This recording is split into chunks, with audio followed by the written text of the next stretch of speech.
Hello guys, welcome to my YouTube channel जिसका name है R K education Pathshala. आज हम हमारा एचटेट के बारे में डिस्कस करेंगे। एचटेट में एक टॉपिक आता है मैथ्स में रैशनल नंबर। ये वाला टॉपिक बहुत इम्पोर्टेंट है क्योंकि हर बार इस पे आपको कोई ना कोई क्वेश्चन श्योरली मिलता ही मिलता है। तो आज हम इसी टॉपिक पे डिस्कस करेंगे। So now let's start. हाँ जी, सबसे पहले आता है रैशनल नंबर। पहले तो ये पता होना चाहिए रैशनल नंबर होते क्या हैं। A number is called rational number if it can be written in the form P by Q. ठीक है, एक रैशनल नंबर क्या होता है जिसको हम पी बाई क्यू फॉर्म में लिख सकते हैं। और क्या कंडीशन होती हैं? दो कंडीशन होती हैं, पी और क्यू हमारा इंटीजर होना चाहिए और जो डेनोमिनेटर है वो हमारा क्या होना चाहिए? Non zero. एक सेकेंड डेफिनेशन क्या होती है? एक number whose decimal expansion is either terminating or non-terminating but reoccurring is called rational number। आपकी सेकंड डेफिनेशन क्या होती है? एक नंबर है जिसका डेसिमल एक्सपेंशन या तो क्या हो जाए? टर्मिनेट हो जाए। और अगर वो टर्मिनेटिंग नहीं हो रहा ना, यानी कि नॉन टर्मिनेटिंग है, तो उस केस में वो क्या होना चाहिए? रियकरिंग होना चाहिए। तब हम उसको क्या बोलते हैं? Rational number. जैसे आपके एग्जांपल है 2/5। अब 2/5 को हम पहले डिवाइड करेंगे। कैसे? 5 को हम डिवाइड करवाएंगे 2 से। तो पहले तो क्या होगा? 2 0 5 4 ज़ा, हाँ जी, तो इसका डेसिमल एक्सपेंशन क्या आ गया? 0.4। 2/5 का डेसिमल एक्सपेंशन आ गया हमारा 0.4। ठीक है, अब ये क्या हो गया? ये तो टर्मिनेट हो गया, रुक गया ना यहीं पे। ये 0.4 डेसिमल के बाद हमारा सिर्फ एक ही प्लेस तक हुआ है। ठीक है, अब किसकी डिस्कस करते हैं? 1/7 को। 1/7 को ध्यान से देखना है, ये थोड़ा सा लॉन्ग होगा। तो सबसे पहले हम डिवाइड करेंगे 0 पे, फिर 7 1 जा 7, 3 7 4 जा 28, देन अगेन 2, देन क्या होगा? 7 2 जा ही होगा 14, 10 में से 4 गया 6, 8 जा 56, 4 5 जा 35, 5 0 7 जा 49, 7 7 जा होता है ना 49। अब अगेन क्या होगा? 7 1 जा 7। अब क्या आ गया? 3। अब देखो सेम रिपीट करने लग गया ना। अब 1 के बाद हमारा 3, देखो यहाँ भी 3 था तो यहाँ भी 3। अब 1 के बाद हमारा आएगा 4, फिर आएगा 2, फिर 8 5 7, फिर 1। ऐसे ये क्या करेगा? रिपीट करेगा। इसमें कहाँ से रिपीट कर रही है? ये 1 4 2 8 5 7, ये वाला ये रिपीट कर रहा है। तो ये क्या हो गया? ये क्या है? नॉन टर्मिनेटिंग तो है, बट ये क्या है? रिकरिंग है। ये वही वाले बार बार में क्या करेंगे? रिपीट करेंगे। ठीक है, ऐसे ही 8/9, 8/9 का भी ऐसे ही होगा।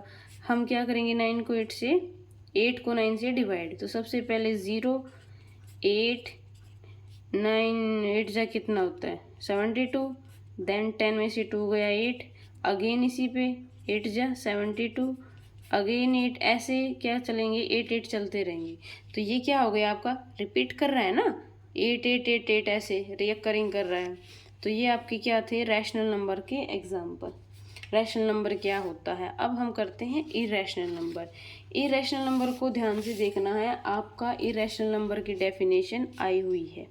ओके, इरेशनल नंबर पहले तो डेफिनेशन देखेंगे क्या होती है। एक number is called irrational if it can't be written. इसमें क्या है? Can't, can not be written in the form P by Q. और दो कंडीशन होती है। दूसरी कंडीशन क्या है? दोनों कंडीशन, पी और क्यू हमारे इंटीजर होनी चाहिए और जो क्यू है वो कैसा होना चाहिए? Non zero. क्लियर है? इसमें कांट है, मतलब हम अगर इस टाइप को नहीं लिख सकते पी बाई क्यू फॉर्म में, तब हम इसको इरेशनल नंबर बोलते हैं। और सेकंड डेफिनेशन क्या होती है? ये वाली डेफिनेशन आई हुई है स्टेट 2021 में। A number whose decimal expansion is non terminating non recurring is called irrational number. क्या होता है इरेशनल नंबर? जिसका डेसिमल एक्सपेंशन नॉन टर्मिनेटिंग और साथ में क्या हो? Non recurring. एग्जाम्पल क्या होते हैं? √2 √3 √5 √7 ई पाई। इस टाइप से आपके इरेशनल नंबर के एग्जाम्पल होते हैं। एक टॉपिक और है जिसपे आपका स्टेट में एग्जाम में क्वेश्चन आया हुआ है। क्या है वो क्वेश्चन? ध्यान से देखेंगे वो टॉपिक। पहले तो हमसे ये पूछेगा, वो है ना, कोई नंबर दे देगा और वो क्या पूछेगा कि बताओ ये इसका डेसिमल एक्सपेंशन इसकी टर्मिनेट होगी या नहीं होगी। तो हम कैसे बताएंगे उस नंबर की डेसिमल एक्सपेंशन टर्मिनेट होगी या नहीं? हम उसके डेनोमिनेटर को देखेंगे। किसको देखेंगे? डेनोमिनेटर को। अगर हमारा डेनोमिनेटर इस फॉर्म का है, यानी कि 2 की पावर n, 5 की पावर m, और जो n और m है वो हमारे क्या है? नॉन नेगेटिव इंटीजर होने चाहिए। ठीक है, तो हम उसको क्या बोल देंगे कि वो उसका डेसिमल एक्सपेंशन क्या हो जाएगा? टर्मिनेट हो जाएगा। जैसे एग्जाम्पल देखते हैं, हमें 12 को डिवाइड करना है किसके साथ? सॉरी, हम इसी से करेंगे ना, तो हम सिर्फ किसको देखेंगे? 12 को। अब 12 के कैसे लिखेंगे? 2 इंटू 2 इंटू 3। 12 को ऐसे लिखेंगे ना, 2 इंटू 2 इंटू 3। बट इसमें क्या आ गया? इसमें 5 तो नहीं आया। इसमें देखो 2 का स्क्वायर आ गया, विच इज गुड। बट इसमें क्या आ गया? 3 आ गया ना, 5 तो नहीं आया। दिस मीन्स इसका जो डेसिमल एक्सपेंशन होगा वो टर्मिनेट नहीं करेगा। है तो ये रैशनल नंबर, इसका मतलब इसका जो डेसिमल एक्सपेंशन है वो नॉन टर्मिनेटिंग होगा बट रिकरिंग होगा। ठीक है, अब देखो ये, अब हमसे कोई पूछेगा बताओ क्या इसका डेसिमल एक्सपेंशन टर्मिनेट होगा, तो हम डेनोमिनेटर को देखेंगे। डेनोमिनेटर क्या है? 5⁻³ हाँ जी, ये इस फॉर्म में लिख सकते हैं, क्योंकि हम 2 की पावर 0 लिख देंगे इसके साथ। इसने n नॉन नेगेटिव बोला है ना, और 0 हमारा क्या होता है? ना पॉजिटिव ना नेगेटिव। ठीक है, तो हम हाँ जी, तो इसका मतलब ये वाला क्या होगा? टर्मिनेट होगा। नेक्स्ट में क्या है? डेनोमिनेटर 8 को क्या लिखेंगे? 2 की पावर क्यूब। यस, इसको भी हम ऐसे राइट करेंगे, 2 की पावर क्यूब इंटू 5⁻⁴, क्योंकि 5⁻⁴ तो 1 ही होता है। इसका मतलब ये भी हमारा क्या हो जाएगा? टर्मिनेट हो जाएगा। और ये हाँ जी, ये तो क्लियर कट दिख रहा है, इसको हम क्या लिख सकते हैं? 9.9। तो ये भी टर्मिनेट हो रहा है। ठीक है, इसके ऊपर एक क्वेश्चन आया हुआ है, इसको ध्यान से देखना। एस्टेट 2020 में इसी के ऊपर क्वेश्चन आया हुआ है। क्वेश्चन क्या था? The decimal expansion of the number. हमें ये एक रैशनल नंबर दिया हुआ है और हमें ये बताना था विल टर्मिनेट आफ्टर। ये कितने डेसिमल प्लेस के बाद क्या करेगा? टर्मिनेट करेगा। तो उसके लिए हम सबसे पहले किसको देखेंगे? इसके डेनोमिनेटर को। इसका डेनोमिनेटर क्या है हमारा? 1250। तो हम इसको कैसे लिखते हैं? हम इसको लिख सकते हैं 5⁻³ इंटू में 10, क्योंकि 5⁻³ क्या होता है? 120। अब क्या किया हमने? 5⁻³ इंटू में इसको क्या लिख दिया? 2 इंटू 5। अब क्या किया? इधर वाले 5 को इसमें मिला लिया, तो 5.4 इंटू में 2, ये बन गया। अब देखो टर्मिनेट इसने क्या बोला है? कितने डेसिमल प्लेस के बाद? तो वो हमें 10 बताएंगे ना। अगर एक 10 आ रहा है तो एक डेसिमल प्लेस के बाद रुकेगा। अगर 2 यानी कि 100 है तो 2 डेसिमल प्लेस के बाद स्टॉप होगा। और अगर 1000 है तो क्या होगा? 3 डेसिमल प्लेस के बाद स्टॉप होगा।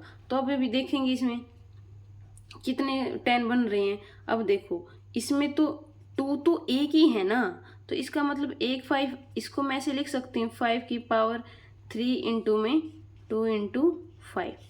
ठीक है, क्लियर है? यानी कि हमारा सिर्फ यहाँ से एक ही 10 बना है, क्योंकि 2 एक बार आया है ना, तो इसका मतलब हमारा जो ये टर्मिनेट करेगा वो कहाँ तक करेगा? ये 1 डेसिमल प्लेस तक करेगा। क्योंकि 10 हमारा एक ही बना है। ठीक है, उसके बाद हमारा बहुत इंपॉर्टेंट क्वेश्चन है ये। इस टाइप के क्वेश्चन आपको हर बार मिलेंगे, इसलिए इसको एक शॉर्टकट तरीके से करेंगे। वैसे तो ये इसका एक लॉन्ग मेथड होता है जो 9th क्लास में पढ़ते हैं बच्चे, तो लेकिन हम इसको शॉर्टकट से करेंगे। इस टाइप का क्वेश्चन आपको हर बार मिलता है स्टेट में देखने के लिए। ये वाला जो क्वेश्चन है ना, ये 2 बार आया हुआ है स्टेट में। सेम क्वेश्चन 19 में आया पहले, और फिर क्या हुआ? फिर ये 22 में रिपीट हो गया। ठीक है, तो इसको ध्यान से देखना। हमें ये बताना है जो 0.235 और 35 के ऊपर बार लगा हुआ, हमें इसको ये बताना है हम इन 4 ऑप्शन में से इसका कौन सा आंसर होगा। तो इस टाइप के क्वेश्चन का शॉर्टकट ये होता है। क्या होता है? पहले आप ये देखो, हमारे पास नंबर क्या है? 0.235, वो 35 के ऊपर क्या लगा है? बार। ये नंबर है हमारे पास। ठीक है, अब हमें क्या लिखेंगे? पहले तो हम देखेंगे नंबर आफ्टर डेसिमल।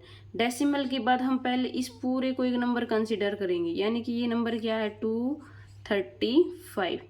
ठीक है, अब क्या करेंगे? अब हम लगाएंगे माइनस का साइन। फिर क्या करेंगे? हम ये देखेंगे डेसिमल के बाद कौन सा वो वाले नंबर लिखेंगे जिनके ऊपर बार नहीं है। अब देखो 35 के ऊपर तो बार है, सिर्फ 2 के ऊपर बार नहीं है, तो हम सिर्फ यहाँ पे क्या लिखेंगे 2 डिवाइडेड बाय 9 उतने ही आएंगे जितने जो ये बार है ना, बार के नीचे नंबर है। अब बार के नीचे तो 2 ही डिजिट है, सॉरी बार के नीचे 2 डिजिट है, तो कितने 9 आएंगे हमारे पास 2 9। ठीक है, अब क्या करेंगे, अब हम 1 के साथ उतने ही जीरो लगेंगे जितना डेसिमल के बाद जो विदाउट बार वाले डिजिट हैं, नंबर्स हैं। तो बार के नीचे क्या है, यहाँ पे विदाउट बार तो एक ही है ना, इसी के ऊपर बार नहीं है, यानी कि एक है नंबर, तो इसका मतलब कितनी जीरो लगेंगी 1। और ये नंबर क्या बन गया 235 में से 2 को सब्ट्रैक्ट करो 233, और नीचे क्या बन गया 990। तो इसका आंसर क्या होगा, कहाँ है ये, सी पार्ट में। ठीक है, ये है इसका शॉर्टकट। अभी इसी पे एक क्वेश्चन आया हुआ था 2021 में, ये भी सेम ऐसे ही होगा। कैसे है, इसको भी ऐसे ही करेंगे। बताओ, नंबर आफ्टर डेसिमल, डेसिमल के बाद क्या है, नंबर हमारा 001, और 001 को तो हम 1 ही बोल सकते हैं। 001 तो हमारा 1 के इक्विवेलेंट होता है ना, तो ये हमारा क्या हो गया 1, नंबर क्या आ गया 1। माइनस क्या करना है, नंबर्स विद नो बार। अभी सभी के ऊपर बार है ना, डेसिमल की बात हो, कोई नंबर है ही नहीं जिसके ऊपर बार ना हो, तो इसका मतलब वो क्या आ गया 0। डिवाइडेड बाय कितने 9 आएंगे, जितने बार के नीचे क्या है नंबर हैं। तो बार के नीचे हमारे कितने नंबर्स हैं 3 हैं, तो हम क्या कर देंगे, सॉरी डिजिट्स, कितने डिजिट्स हैं 3। अब क्या करेंगे, अब मल्टीप्लाई करेंगे। मल्टीप्लाई किसकी करेंगे, 1 के साथ कितनी जीरोज आएंगी, जितनी जो विदाउट बार हैं। अभी देखो कोई भी नंबर के ऊपर विदाउट बार नहीं है ना, 0 के बाद सभी के ऊपर बार है, तो इसका मतलब यहाँ पे सिर्फ क्या आएगा 1 आएगा। तो ये नंबर क्या बन गया हमारा, 1 में से 0 गया 1, और नीचे 99 की मल्टीप्लाई करेंगे 1 के साथ, क्या आ गया 99। Okay, sorry 999। तो इसका आंसर हमारा क्या हो जाएगा, कहाँ है 199 थर्ड पे, तो इसका ऑप्शन क्या आ गया 199। ये बिल्कुल शॉर्ट कर देता है, एक इसका बहुत लंबा प्रोसीजर होता है, उसे नहीं करना, आपको ये फार्मूला ही याद रखना है। एक 2018 में क्वेश्चन आया था, हमको एक नंबर दे दिया था रूट में, हमें ये बताना था कौन सा ऑप्शन करेक्ट होगा। देखो दिखने में तो ये लग रहा है जैसे ऐसे इरेशनल नंबर है, लेकिन इसको अच्छे से देखेंगे। अब देखो इसको मैं कैसे लिख सकती हूँ, 1 बाय कितनी जीरोज आएंगी 4 जीरोज, क्योंकि डेसिमल के बाद कितने डिजिट्स हैं 4।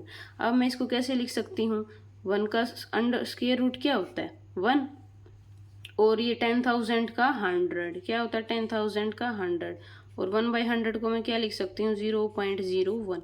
तो ये हमारा एक रैशनल नंबर है, और रैशनल नंबर की वैल्यू क्या है 0.01।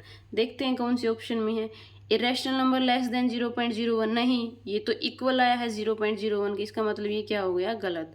फिर क्या है एक रैशनल नंबर, हाँ जी यही ठीक है, क्योंकि ये क्या है एक रैशनल नंबर, इरेशनल नंबर तो ये नहीं है। ओके, तो ये भी गलत हो गई। तो यही टॉपिक्स बहुत इंपॉर्टेंट टॉपिक है, ये हर बार यहाँ से क्वेश्चन आता है, तो आपको मैं यही सजेस्ट करूँगी प्लीज़ आप ये वाले फॉर्मूले को याद कर ले। ये वाला फॉर्मूला बिल्कुल 1 मिनट से भी कम टाइम में निकालता है इस टाइप के क्वेश्चंस को। ठीक है, तो आई होप सो आपको क्लियर हो गए होंगे ये वाला टॉपिक। हम नेक्स्ट वीडियो में मिलते हैं एक नए क्वेश्चंस के साथ एस्टेट के, ये आपको बेनिफिशियल होंगे एस्टेट के एग्ज़ाम में। तब तक के लिए thank you, bye bye, and please subscribe my channel.